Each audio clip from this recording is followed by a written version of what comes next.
Germans were not in tune enough to pick up slight differences, and yet they had to know who their victims were. So we wore a Star of David. In my community, it was an armband that looked very much like the flag of Israel. Time goes on, and we receive what I call the final order. And the order says, all Jews must come to the railroad station. It gives a time and date for, the Germans call it, resettlement. Such an everyday word. They will settle us elsewhere. Why? Because they tell us in the East, where you and I now know Auschwitz was, everything was going to be wonderful. Good jobs, good housing, good schools, good health care, everything. But my father knew that in the east of Poland there was nothing, no more than what we had. And my father said, we're not going. And he sent out word to every Jew in our community, whatever you do, don't go to those trains. Those are death trains. Don't go on the trains. The only person my father could not convince was his own father. My grandfather remembered World War I, when he had been occupied by the Germans. And my grandfather insisted, my son, you are a fool. I know the German people. I lived with them. They are the brightest, the best educated, the most cultured people in the world. And they were. They are God-fearing Christian people. Half were Catholic and half were Protestant, but they were all Christians.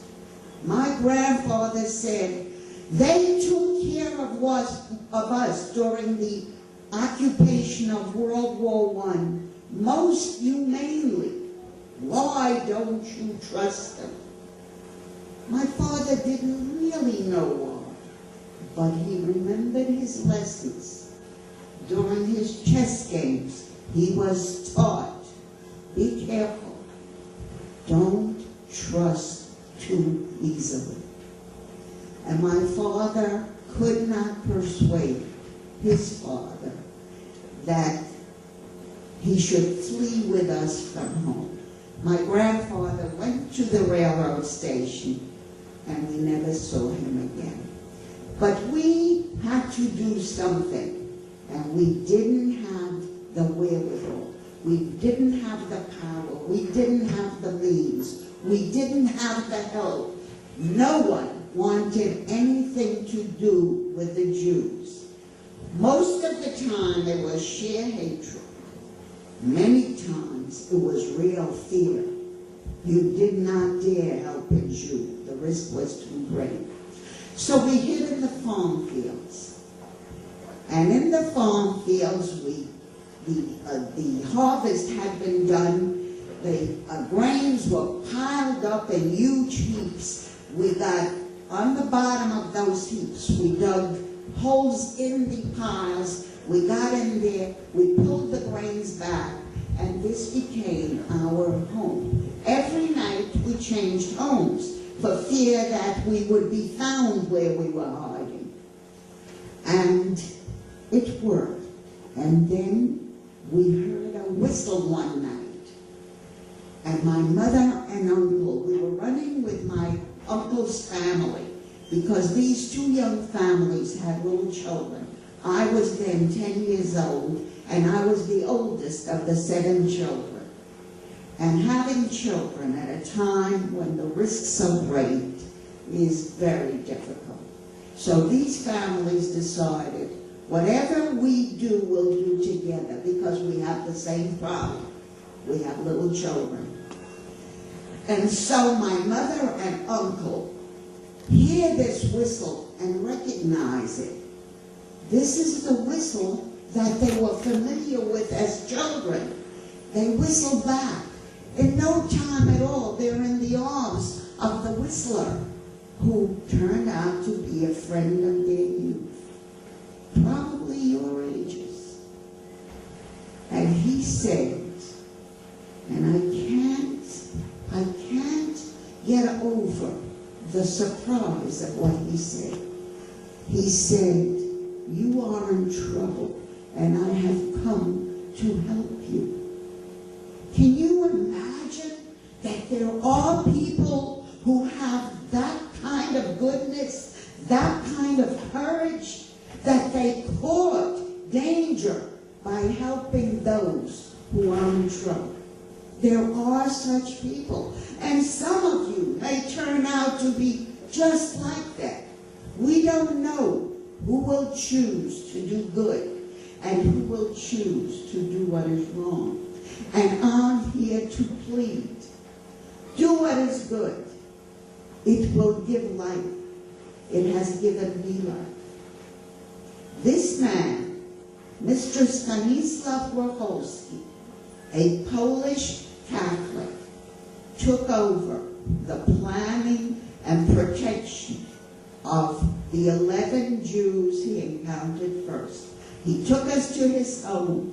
He had his attic above the house ready for us. Hay all around. Buckets for a toilet in the middle. This was our home. And we hope not for long. Not for long. Because the year is 1942. America entered the war in 1941. America will blow the Nazis away in no time. But you history students know it wasn't no time. It was a long time. First, we got 4 more guests. Mr. Grochowski whispered to my mother one night when he brought up our pot of boiled soup and potatoes and cleaned our toilet. He whispered to her, "You have 4 brothers still surviving in the forest." And my mother said, "In the forest? In this cold? Please, Stasha, you must bring them here." And he said, "No, I'm afraid." And my mother begged. And what do good people do? They respond. They help. He brought my uncles. So now he has 15 Jews. The world is ignoring us. Stanislaw Grochowski is sticking with us. We lost 3 because it was too difficult for them to survive. The first was my baby sister, who at the time was probably about 2. And she could not take the punishment she had to take. And when my parents realized that she'll never make it, they wrapped her up in a basket, took her to our native town, which was nearby, and put her on the church doorstep. My sister was identified. A young couple came forward and undertook her care. It was too late. She did not make